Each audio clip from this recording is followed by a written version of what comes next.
Hello students, I hope you are fine at your home. Today we will discuss about our next topic Fleming's left hand rule and Fleming's right hand rule क्योंकि in the previous videos we have discussed about the Fleming's left hand rule. ठीक है, in the previous videos we have started the unit 4th. In these lectures we have discussed about the electromagnetic induction, Fleming's experiment, Faraday's experiments, Faraday's laws ਆਪਾਂ study ਕਰ ਚੁੱਕੇ ਹਾਂ ਤੇ ਉਸ ਤੋਂ ਬਾਅਦ ਆਪਾਂ ਕੀਤਾ ਸੀ ਲੈਂਜਸ ਲਾਅ, ਐਨਰਜੀ ਲੈਂਜਸ ਦੀ ਐਨਰਜੀ ਕੰਜ਼ਰਵੇਸ਼ਨ ਕਰ ਚੁੱਕੇ ਹਾਂ ਐਂਡ ਅੱਜ ਆਪਾਂ ਸਟੱਡੀ ਕਰਾਂਗੇ ਫਲੈਮਿੰਗਸ ਰਾਈਟ ਹੈਂਡ ਰੂਲ। ਮੈਂ ਦੇਖੋ ਤੁਹਾਨੂੰ ਕੰਪੇਅਰ ਕਰਕੇ ਕਰਵਾਉਂਗੀ ਕਿਉਂਕਿ ਆਪਾਂ ਫਲੈਮਿੰਗਸ ਲੈਫਟ ਹੈਂਡ ਰੂਲ ਦੀ ਸਟੱਡੀ ਕਰ ਚੁੱਕੇ ਹਾਂ in the unit 3rd ਦੇ ਵਿੱਚ ਮੈंने ਤੁਹਾਨੂੰ ਫਲੈਮਿੰਗਸ ਲੈਫਟ ਹੈਂਡ ਰੂਲ ਕਰਵਾਇਆ ਸੀ and right hand thumb rule ਕਰਵਾਇਆ ਸੀ ਜਿਹਦੇ ਵਿਦ ਰਿਸਪੈਕਟ ਆਪਾਂ ਨੇ ਕਰੰਟ ਨੂੰ ਮੈਗਨੈਟਿਕ ਫੀਲਡ ਦੇ ਵਿੱਚ ਚੇਂਜ ਕੀਤਾ ਸੀ। But in the unit 4th ਆਪਾਂ ਕੀ ਕਰ ਰਹੇ ਹਾਂ, ਮੈਗਨੈਟਿਕ ਫੀਲਡ ਸੈਟਅਪ ਕਰਨ ਦੇ ਵਿਦ ਰਿਸਪੈਕਟ ਆਪਾਂ induced current and induced EMF ਨੂੰ ਪ੍ਰੋਡਿਊਸ ਕਰ ਰਹੇ ਹਾਂ। ਓਕੇ ਬੇਟਾ, ਚਲੋ ਅੱਜ ਆਪਣਾ ਲੈਕਚਰ 5th ਹੈ ਜਿਹਦੇ ਵਿੱਚ ਆਪਾਂ ਫਲੈਮਿੰਗ ਸਭ ਤੋਂ ਪਹਿਲਾਂ ਆਪਾਂ ਫਲੈਮਿੰਗ ਦੇ ਰਾਈਟ ਹੈਂਡ ਰੂਲ ਵਾਲੇ ਸਮਝਾਂਗੇ। ਠੀਕ ਹੈ, ਕਿਉਂਕਿ ਆਪਾਂ ਫਲੈਮਿੰਗਸ ਲੈਫਟ ਹੈਂਡ ਰੂਲ ਕਰ ਚੁੱਕੇ ਹਾਂ। ਜਿਵੇਂ ਆਪਣੀ ਐਵੇਂ 3 ਫਿੰਗਰਸ ਨੇ, ਆਪਣੀ ਆ ਗਿਆ ਥੰਬ, ਮੈंने ਲੈ ਲਿਆ ਥੰਬ, ਲੈਫਟ ਦਾ ਥੰਬ ਲੈ ਲਿਆ, ਆਪਣੀ ਆ ਗਈ ਫਸਟ ਫਿੰਗਰ ਐਂਡ ਆ ਗਈ ਆਪਣੀ ਲਾਸਟ ਫਿੰਗਰ ਸੈਂਟਰਲ ਫਿੰਗਰ ਹੈ ਨਾ। ਆਪਾਂ ਨੂੰ ਪਤਾ ਵੀ ਜਿਹੜਾ ਫਿੰਗਰ ਹੈ ਉਹ ਮੈਂ ਤੁਹਾਨੂੰ ਦੱਸ ਦਿੰਦੀ, ਜਿਹੜਾ ਥੰਬ ਹੈ ਫੋਰਸ ਦੱਸਦਾ ਐਂਡ ਜਿਹੜਾ ਆਪਣਾ ਫਸਟ ਫਿੰਗਰ ਹੈ ਉਹ ਆਪਾਂ ਨੂੰ ਦੱਸਦਾ ਹੈ ਮੈਗਨੈਟਿਕ ਫੀਲਡ ਐਂਡ ਜਿਹੜਾ ਆਪਣੇ ਸੈਂਟਰਲ ਫਿੰਗਰ ਆ it gives the direction of current. ਇਹ ਆਪਾਂ ਦੱਸਦੇ ਹੁੰਦੇ ਸੀ ਹੈ ਨਾ। ਇਹਦੇ ਵਿੱਚ ਆਪਾਂ ਇਹ ਚੀਜ਼ ਕਰ ਦਿੰਦੇ ਸੀ ਇਨ ਦਾ ਯੂਨਿਟ 3rd। ਅਤੇ ਅੱਜ ਆਪਾਂ ਨੇ ਕੀ ਕਰਨਾ, ਫਲੈਮਿੰਗ ਰਾਈਟ ਹੈਂਡ ਰੂਲ ਮਤਲਬ ਜਿਹੜਾ ਯੂਨਿਟ 4th ਹੈ ਜਿਹਦੇ ਵਿਦ ਰਿਸਪੈਕਟ ਆਪਾਂ ਮੈਗਨੈਟਿਕ ਫੀਲਡ ਦੇ ਰਹੇ ਹਾਂ ਅਤੇ induced current and induced EMF produce ਹੋ ਰਿਹਾ, ਉਹਦੇ ਵਿੱਚ ਫਲੈਮਿੰਗਸ ਰਾਈਟ ਹੈਂਡ ਰੂਲ ਲੱਗੂਗਾ। ਰਾਈਟ ਹੈਂਡ ਰੂਲ ਦੇ ਵਿੱਚ ਕੀ ਹੈਗਾ, ਜਿਹੜਾ ਆਪਣਾ ਥੰਬ ਹੈ ਉਹ ਆਪਾਂ ਨੂੰ ਦੱਸੂਗਾ ਮੋਸ਼ਨ। ਥੰਬ ਕੀ ਦੱਸੂਗਾ, ਮੋਸ਼ਨ। ਜਿਵੇਂ ਇਹ ਥੰਬ ਆਪਾਂ ਨੂੰ ਫੋਰਸ ਬਾਰੇ ਦੱਸ ਰਿਹਾ ਸੀ ਐਂਡ ਆਹ ਥੰਬ ਆਪਾਂ ਨੂੰ ਕੀ ਦੱਸੂਗਾ, ਰਾਈਟ ਹੈਂਡ ਮੋਸ਼ਨ ਬਾਰੇ ਦੱਸੂਗਾ ਹੈ ਨਾ। ਵੀ ਜਦੋਂ ਆਪਾਂ ਮੈਗਨੇਟ ਨੂੰ ਮੋਸ਼ਨ ਦੇ ਵਿੱਚ ਲਿਆਵਾਂਗੇ, ਮੈਗਨੇਟ ਨੂੰ ਮੋਸ਼ਨ 'ਚ ਲਿਆਉਣਾ ਨਾ ਆਪਾਂ, ਕਿਉਂਕਿ ਫਸਟ ਲੈਕਚਰ 'ਚ ਪੜ੍ਹ ਰਹੇ ਹਾਂ ਵੀ ਜਦੋਂ ਮੋਸ਼ਨ ਦੇ ਵਿੱਚ ਹੋਊਗਾ ਮੈਗਨੇਟ ਉਦੋਂ ਹੀ ਆਪਣੇ ਕੋਲ ਇੰਡਿਊਸਡ EMF ਜਾਂ ਫਿਰ ਇੰਡਿਊਸਡ ਕਰੰਟ ਪ੍ਰੋਡਿਊਸ ਹੋਊਗਾ। ਨੈਕਸਟ ਆ ਗਿਆ ਆਪਣੇ ਕੋਲ ਜਿਹੜੀ ਫਸਟ ਫਿੰਗਰ ਆ, ਇਹ ਆਪਾਂ ਨੂੰ ਮੈਗਨੈਟਿਕ ਫੀਲਡ ਬਾਰੇ ਦੱਸਦੇ, ਜਿਵੇਂ ਇਹ ਵੀ ਮੈਗਨੈਟਿਕ ਫੀਲਡ ਬਾਰੇ ਦੱਸਦੇ ਸੀ ਲੈਫਟ ਹੈਂਡ ਦੀ, ਇਹ ਵੀ ਆਪਾਂ ਨੂੰ ਮੈਗਨੈਟਿਕ ਫੀਲਡ ਬਾਰੇ ਦੱਸੂਗੀ। ਐਂਡ ਜਿਹੜੀ ਸੈਂਟਰਲ ਫਿੰਗਰ ਹੈ ਇਹਦੀ ਸੈਂਟਰਲ ਫਿੰਗਰ ਆਪਾਂ ਨੂੰ ਕਰੰਟ ਬਾਰੇ ਦੱਸਦੇ ਸੀ ਐਂਡ ਇਹਦੀ ਸੈਂਟਰਲ ਫਿੰਗਰ ਆਪਾਂ ਨੂੰ ਇੰਡਿਊਸਡ ਕਰੰਟ ਬਾਰੇ ਦੱਸੂਗੀ। ਓਕੇ ਬੇਟਾ, ਸਮਝ ਆ ਗਈ। ਦੇਖੋ ਦੋਨਾਂ ਨੂੰ ਕੰਪੇਅਰ ਕਰਕੇ ਕਰੋ ਨਾ, ਫਿਰ ਤੁਹਾਨੂੰ ਜਲਦੀ ਯਾਦ ਆ ਜਾਣਾ। ਦੇਖੋ ਫਸਟ ਫਿੰਗਰ ਦਾ ਸੇਮ ਹੀ ਆਪਾਂ ਨੂੰ ਮੈਗਨੈਟਿਕ ਫੀਲਡ ਦੀ ਡਾਇਰੈਕਸ਼ਨ ਬਾਰੇ ਹੀ ਦੱਸਣਾ। ਜਿਹੜਾ ਥੰਬ ਹੈ ਲੈਫਟ ਦੇ ਵਿੱਚ ਆਪਾਂ ਨੂੰ ਦੱਸਦਾ ਸੀ ਫੋਰਸ, ਮੈਂ ਤੁਹਾਨੂੰ ਯਾਦ ਕਰਵਾਇਆ ਸੀ ਫਾਦਰ ਮਦਰ ਚਾਈਲਡ ਕਰਵਾਇਆ ਸੀ ਨਾ। Father means force, mother means magnetic field and current, child means current. ਐਵੇਂ ਇਹਦੇ ਵਿੱਚ ਕੀ ਹੈ,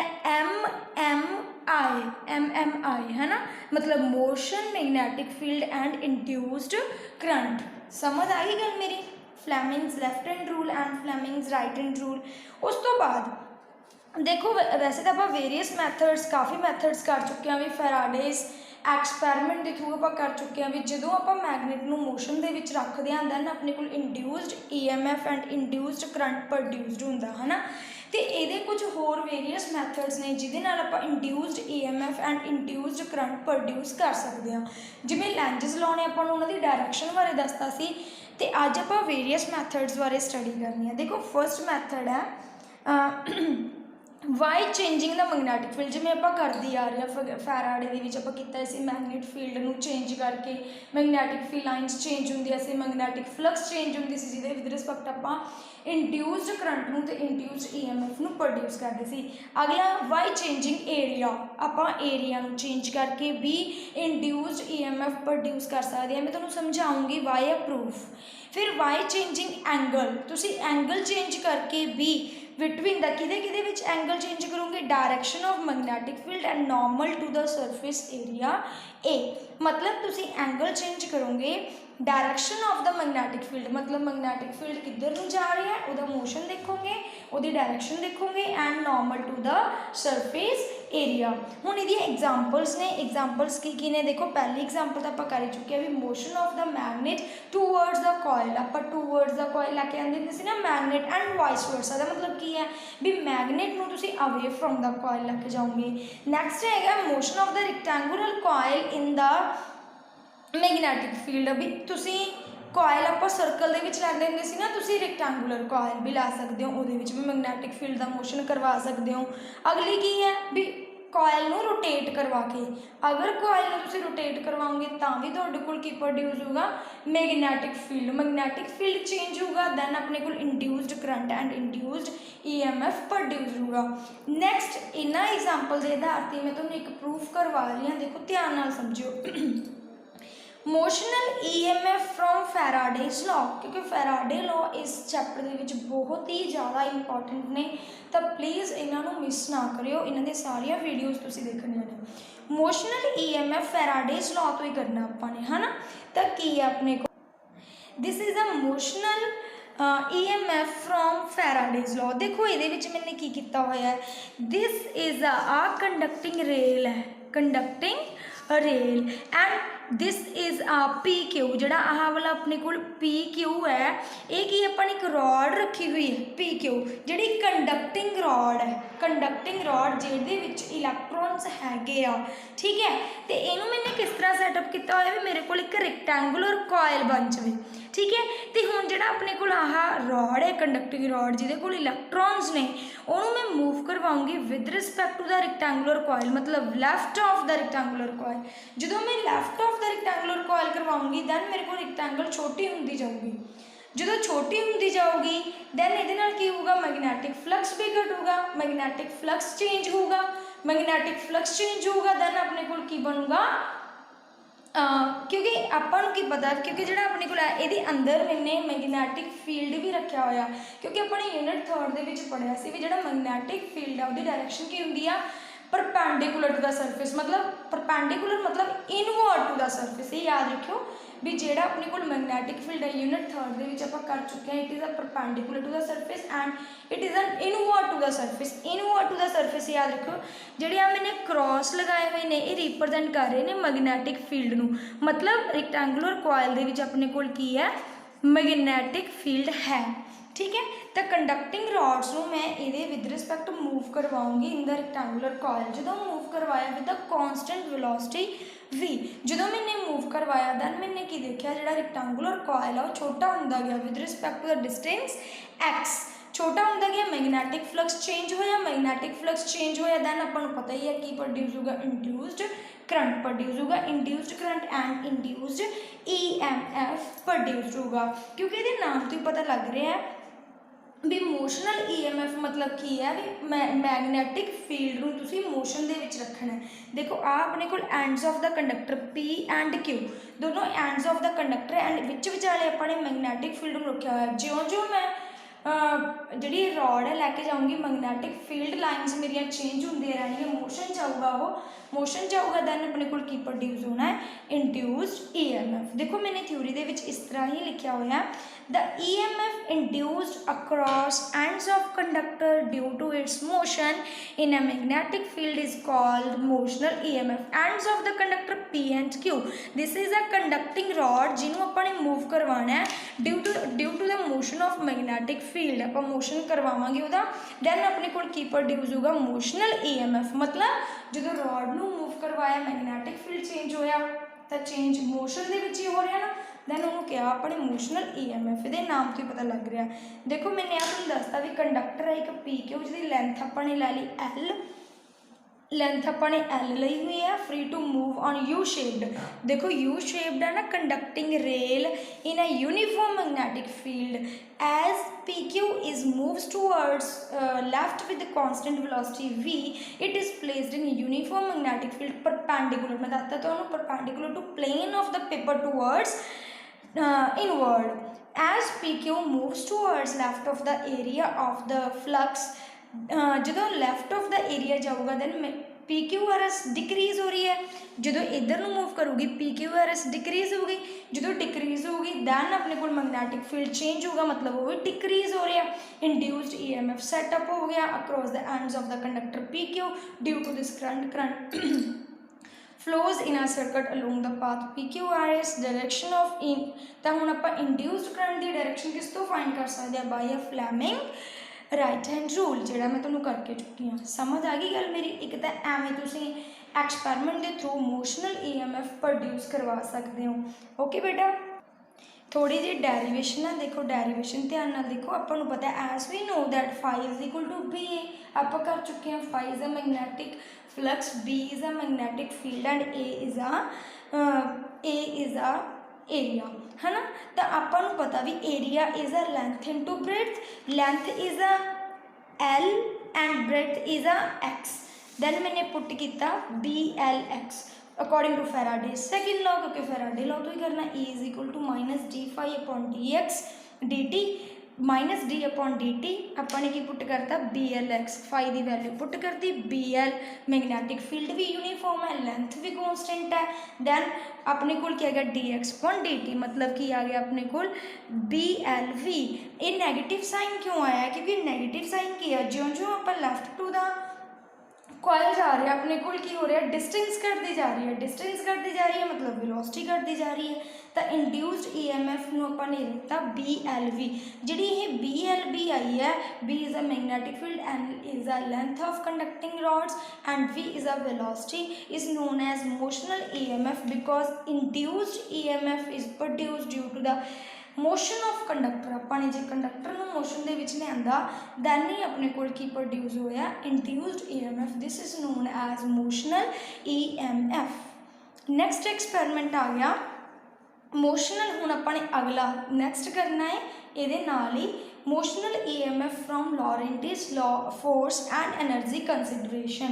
देखो ये जिमें पहला कंडक्टिंग डायग्राम बिल्कुल सेम है, बस ये अपने लॉरेंटिस फोर्स लगानी है। आपको पता भी जी लॉरेंटिस फोर्स है it is a combination of electric force and magnetic force. आप कर चुके हैं F is equal to electric के QE एंड मैगनैटिक के QV इंटू B। फिर आप उन्होंने कंबीनेशन करते होंगे FL is equal to QE plus QV into B करते होंगे सी ना। दैन Q कॉमन आता होंगे दैन V इंटू B आ जाता सी। ये अपने लिख ली मैगनैटिक फोर्स के। देखो सिर्फ सब कुछ सेम है, कुछ नहीं चेंज करना ये, बस लॉरेंटिस फोर्स अप्लाई करना। F is equal to magnetic QV into B। आपको पता है भी जो फोर्स है it is perpendicular to V into B। जोड़ा आप फोर्स अप्लाई करांगे वो की है V इंटू B। ये मैं करवा चुकी हूँ तुहानूं यूनिट 3rd के सारा कुछ। अगर तुसीं वो वीडियोज़ नहीं देखिए पहले तुसीं वो वीडियोज़ देखो। Perpendicular to the V into V जो परपेंडिकुलर है वैसे तुहानूं क्रॉस तो पता लग ही रहा होगा, साइन थीटा लगाना। साइन थीटा मीनस आपको पता V is perpendicular to B, मतलब बॉडी मूव करूगी बायोट-सैवर्ट लॉ के करवाया सी। दैन डायरैक्शन वो की आती है perpendicular, theta is equal to 90 तो F is equal to QVB sine 90 F is equal to QVB आ गया। हुण जो कंडक्टिंग हुण अपने कोल की है इस डायग्राम के विच होगा कि देखो जो इलैक्ट्रॉन्स की होंगे वो negative potential to positive potential जाएंगे, मतलब मूव्स अपवर्ड जाएंगे। जो अपवर्ड जाएंगे फोर्स अप्लाई होना, फोर्स अप्लाई होना अपन पता ही है F इज़ की होंगे electric field is equal to F/Q या फिर QE is equal to F। मतलब जो अपने फोर्स अप्लाई करता दैन की होया नैगेटिव टू पॉजिटिव पोटेंशियल, उत्थे की सैटअप हो गया इलैक्ट्रिक फील्ड सैटअप हो गया by the motion of free electrons. क्योंकि ये आप फ्री इलैक्ट्रॉन्स मूव करवा रहे हैं फ्रॉम नैगेटिव टू पॉजिटिव। जिमें वो लैफ्ट टू राइट मूव करवा रहे थे, ये नैगेटिव टू पॉजिटिव मतलब upward to downward to upward. Electric field setup हो गया giving rise to induced EMF whose direction is determined by Fleming's right hand rule।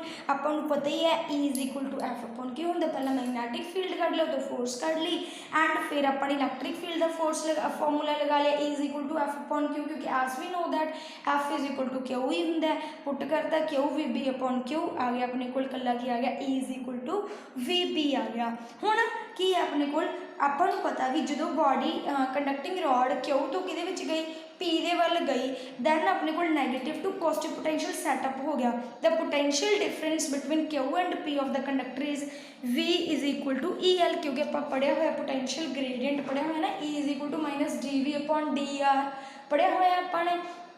ਤਾਂ ਮੈंने उमें लिख लिया E is equal to dV upon dr, then अपने कोल की आ गया, फिर मैंने V इधर ले आंदी E है, समझ आ गया ना कि R ये रेडियस की है L है, ठीक है। Electric field and V is a dV is a V put हो गया अपने कोल V is equal to EL, E की वैल्यू पुट करती V B L पुट हो गया, दैन अपने कोल फिर तो इंड्यूस्ड EMF आ गया BL V।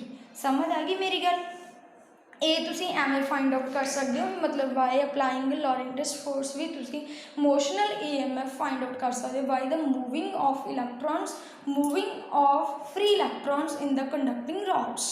ओके, अगे अपने को की आ गया एनर्जी कंसिडरेशन आ गई, जी बस एक फॉर्मूला ही डराइव करना, कुछ नहीं, क्योंकि अपन को पता भी रेजिस्टेंस ऑफ कॉइल की होंगी जी करंट को ऑबस्ट्रक्ट करती है, की होंगी आ आर, क्योंकि मैं यूनिट 9th के दसिया भी रेजिस्टेंस होंगी की आ कॉइल की, है ना। Resistance of a coil R, induced current अपन पता I is equal to q upon R होंगे, q is a charge, charge कि वास्ते आंदा इलैक्ट्रॉन्स करके, I is equal to E upon R, E की वैल्यू तुसी कढ़ के चुके हो होनी, इंड्यूस्ड EMF की BLV पुट कर दो, I is equal to VLB upon R. कहते जो इंड्यूस्ड करंट आई फ्लो कर रहा कंडक्टर के जिसकी लेंथ L है, ਹੁਣ प्लेस करता मैगनैटिक फील्ड B ਦੇ ਵਿੱਚ। देखो ਤੁਹਾਨੂੰ मैंने आ फॉर्मूला ड्राइव करवाया सी, F is equal to IL into B third unit ਦੇ ਵਿੱਚ। ਤਾਂ प्लीज़ थर्ड यूनिट ਦੇ ਸਾਰੀਆਂ ਵੀਡੀਓਜ਼ ਨੂੰ ਦੇਖ ਲਿਓ, ਫਿਰ ਤੁਹਾਨੂੰ समझ ਆਊਗਾ। F is equal to IL into B, ਆਪਾਂ ਨੂੰ पता थीटा, क्योंकि मैगनैटिक फील्ड एंड फोर्स दोनों परपेंडिकुलर एक्ट ਦੇ ਵਿੱਚ ने, then theta is equal to 90, theta 90 आ गया, तो F is equal to I will B आ गया, ILB आ गया। जो मैंने पैरलल कंडक्टर्स रखे सी ना, ਉਹਦੇ ਵਿੱਚ मैंने एक्सप्रैशन करवाया सी, तो F is equal to ILB आ गया। आई की वैल्यू आप आ भी कढ़ चुके हैं, है ना। इतने पुट कर दो LB, अपने को आ गया V square L square V upon R। जो आप कंडक्टर में मूव करते हैं, आप वर्क भी कुछ करांगे, अपन पता P is equal to FB किस तरह आता है, क्योंकि अपन पता है F मतलब कि P इज इक्वल टू की होंगे work done upon time, P is equal to work done upon time, work done की वैल्यू पुट करूँगी force into displacement upon time, तो है ही है फोर्स एज चीज़ रख लो, डिसप्लेसमेंट अपॉन टाइम में लिखता V, मतलब P is equal to FB आ गया। फिर तो तुसी F की वैल्यू इतों पुट करो, दैन आंसर आ जाऊगा। हुण अपने को जी मकैनिकल एनर्जी है ना, क्योंकि पहला भी मैं तुहानूं करवा के चुकी हाँ लैंजिस लॉ दे विच भी एनर्जी जो कंजरवेशन किया भी, जो अपने इलैक्ट्रॉन्स जो अपने मैगनेट को मूव करवाना towards the coil due to the repulsion, then अपन मकैनिकल वर्क करना पैना। Mechanical energy needed to move the conductor PQ is converted into electrical energy. ये मैं प्रीवियस वीडियोज़ के विच करवा चुकी हाँ, प्लीज़ उत्थे ध्यान नाल वेख लियो। And then into thermal energy, PJ thermal energy is equal to की आ गया B square L square V square upon R। हुण अपने की किया, अपने R नाल डिवाइड करता, R नाल मल्टीप्लाई, ध्यान नाल देखियो आ स्केयर है, अच्छा तो आपने मतलब एदा भी स्केयर ले लिया, एक मल्टीप्लाई भी तो करांगे, दैन R का स्केयर ले लिया, एक R ले लिया, ठीक है। तो एक R तो बाहर ही आ गया, यदा स्केयर हो गया। इनू की बोलते हैं अपने को की फॉर्मूला है BLV अपॉन R, आई लिखा मतलब आई का स्केयर R, मतलब P power is equal to I square R। समझ आ गया। This is the energy consideration according to the motional EMF E is equal to BLV। हुण नैक्सट टॉपिक आप एडी करंट्स करांगे, this is very very important, so don't miss that videos. जे अगर तुहानूं ये वीडियोज़ अच्छियां लग रही हैं प्लीज़ मैनूं कमेंट करके जरूर दस्सिओ। ओके बेटा, थैंक यू।